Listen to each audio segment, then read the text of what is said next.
Hey, I'm Ron Drotos from KeyboardImprov.com, and welcome to day 31 of my 31-day Jazz Piano for Beginners Workout Challenge. And yes, we've made it. 31 days, congratulations. Let's find 5 things, 5 takeaways, and then we'll get started jamming today. The first one is in any series of jazz piano lessons you're doing like this, you want to make sure that about 70% of what you're doing is having fun with what you already know or have recently learned, and the other 30% is the new stuff, not the other way around. We've looked at that 10 times probably, right? And I think you've been reaping the benefits and are already sold on that one, right? It's the way to go. It's what everybody did. Second, fluency is our goal. Not necessarily playing the most complex stuff all the time. That will come out, right? But if we're fluent, it's using music in a conversational way. The third one, this has established momentum. You have momentum right now. So think about what you're going to do tomorrow. You could go back and start this again. Start on day 1, right? You don't want to lose the momentum you have. You want this to be the beginning of something, keeping your musical thread alive, instead of just like, oh yeah, I did that for a month and now I'm not motivated anymore. Stay motivated, keep going. Take lessons with a local teacher, take lessons with me, do my video course, do this again, do something else, whatever it is, jam with your friends. Which brings us to number 4, it is easy to start jamming if you do it in the way we've been doing the last 3 or 4 days, right? Really, all 31 days, but basically the last few we've been focusing on it. Even with 1 chord, you can jam. 5, I'm gonna leave it to you. Just find something else that you have learned, whether it's I can do this or whatever, and fill it in, and you've got all 5 takeaways. So I'm gonna set my timer for 20 minutes, and I find 20 minutes is good. It's not too short, but it's not like, oh no, I've got a half hour, right? So people tend to think, okay, I want to practice for an hour a day or a half hour, but how about 20 minutes? How about 5 minutes? Anything to keep that thread going, and then it will turn into longer. Okay, so let's start today, or end today, in a way where we began, with just 1 note. In your right hand, you're just going to play a C, just like Sidney Bechet in that lesson we did in lesson 1. 50 ways to play the same note. Loud, soft, long, short, different rhythms, whatever. And I'm going to play a C blues, and you just play that 1 note and have so much fun. 1, 2, 1, 2, 3, 4.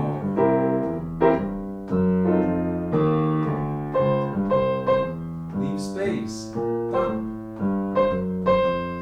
Yeah.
A couple comments have come up over these 31 days about jazz phrasing.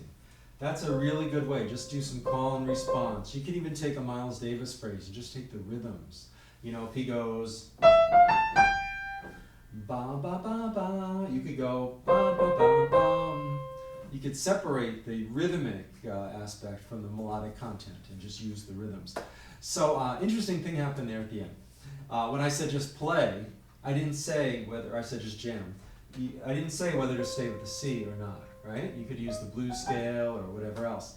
So even though this is, you know, we're learning here and I'm giving you directions and stuff, the thought probably, or might have come across your mind, what should I do, right? Or maybe you just knew, whatever. I don't think I even knew at that moment what I wanted you to do.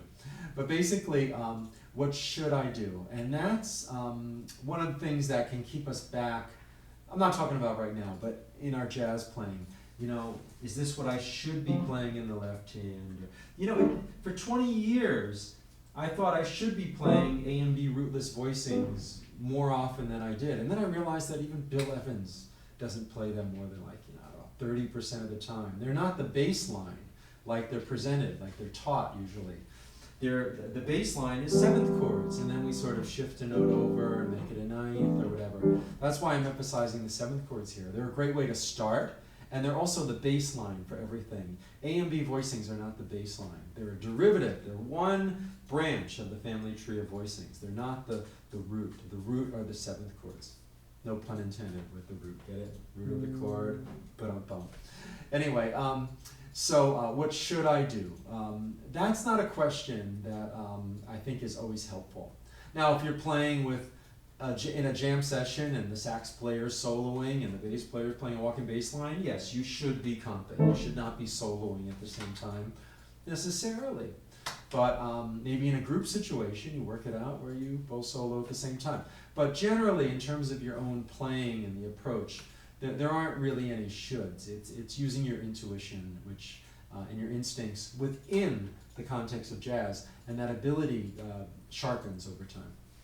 So let's stay with this blues, and why don't you just play the chords? Just comp for me, either one hand, the other, or both at the same time. It's a blues in C. We know it pretty well by now. We're gonna go a little slower though. 1, 2. Now you know what to do. So you're just going to play the chords.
That's where it's at, and we can do this now.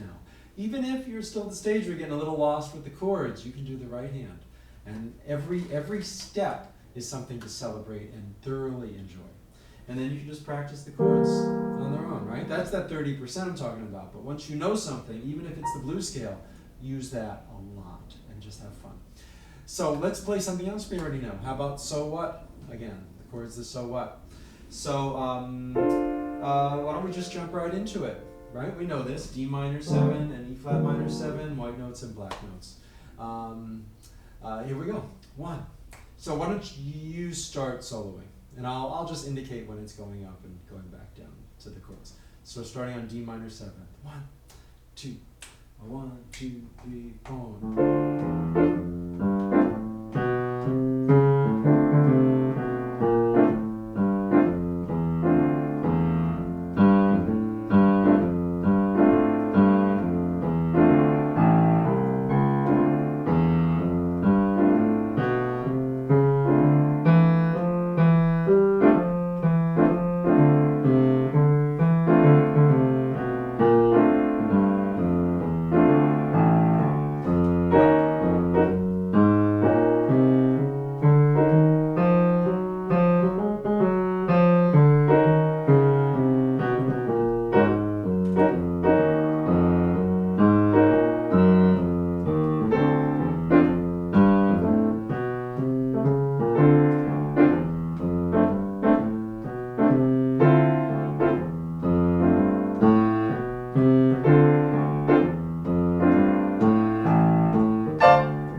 play at a level of proficiency, fluency, and with a joy totally within what we want to play in jazz with what we know at any given time.